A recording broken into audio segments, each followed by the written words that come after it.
আসসালামু আলাইকুম ওরহমতুল্লাহ। জন্ম নিবন্ধন অনলাইন ভেরিফাই কপি ডাউনলোড করার জন্য আমরা আমাদের মোবাইল ফোন থেকে চলে যাব গুগল ক্রোম ব্রাউজারে। গুগল ক্রোম ব্রাউজারে আসার পর আমরা উপরে সার্চ বার থেকে সার্চ দিব BDRIS।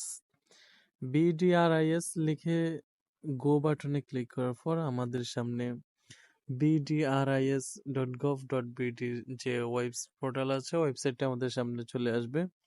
তো আমরা প্রথম যে লিঙ্কটা আসবে লিঙ্কে ক্লিক করব। ক্লিক করার পর আমাদেরকে হোম পেজে নিয়ে আসবে। এখান থেকে আমরা উপরে যে তিনটা থ্রি ডট আইকন আছে আমরা এই থ্রি ডট আইকনে একটা ক্লিক করব। ক্লিক করার পর আমরা এখান থেকে যে জন্ম নিবন্ধন অপশন আছে আমরা জন্ম নিবন্ধনের মধ্যে ক্লিক করে ধরে রাখবো। ট্যাপ করে ধরে রাখার পর আমরা উপরে পেজের মধ্যে ক্লিক করে দেব। তারপর এখানে দেখবেন এখানে লেখা আছে জন্ম নিবন্ধন তথ্য অনুসন্ধান।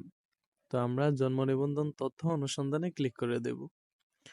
এখানে ক্লিক করার পর দেখবেন লেখা আছে বার্থ রেজিস্ট্রেশন নাম্বার। তো আমরা বার্থ রেজিস্ট্রেশন নাম্বার লেখার নিচে যে খালি ঘরটি আছে এখানে আমরা আমাদের যে 17 ডিজিটের জন্ম নিবন্ধন নংটি আছে আমরা সেটি বসিয়ে দেব।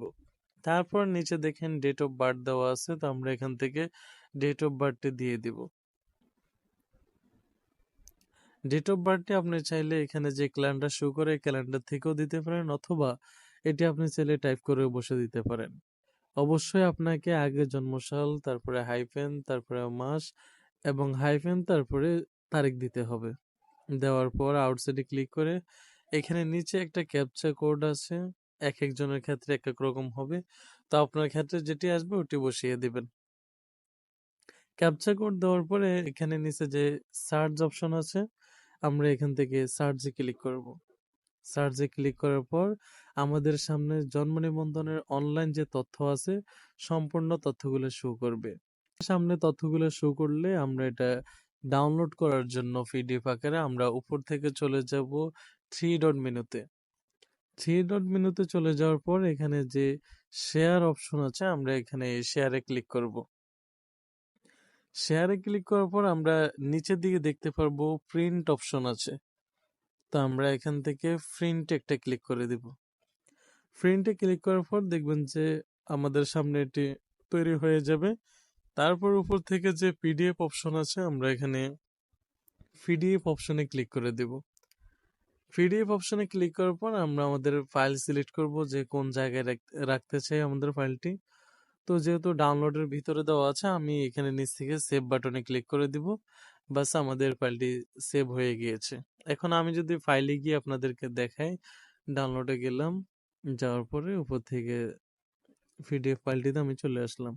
এটা সম্পূর্ণ পিডিএফ ফাইল এবং সম্পূর্ণ ক্লিয়ার। আপনি চাইলে এটিকে যে কোনো কম্পিউটার দোকানে নিয়ে প্রিন্ট আউট করে রাখতে পারেন এবং আপনার সাথে এটি সংরক্ষণ করে রাখতে পারেন। যেই কোনো সময় যেখানে প্রয়োজন হবে আপনি এটি শো করতে পারবেন। তো আজকের ভিডিও এই পর্যন্তই। এরকম আরো আনকমন ইন্টারেস্টিং ভিডিও পেতে আমাদের চ্যানেলটি সাবস্ক্রাইব এবং আমাদের ফেসবুক পেজটি ফলো দিয়ে আমাদের সাথেই থাকুন। নেক্সট টাইম কোন টপিকের উপর ভিডিও চাচ্ছেন আমাদেরকে কমেন্ট করে জানাতে পারেন। ইনশাল্লাহ আমরা চেষ্টা করব যথাযথ তথ্য নিয়ে আপনাদের সামনে ভিডিও নিয়ে হাজির হওয়ার। সবাই ভালো থাকবেন, সুস্থ থাকবেন। আল্লাহ হাফেজ।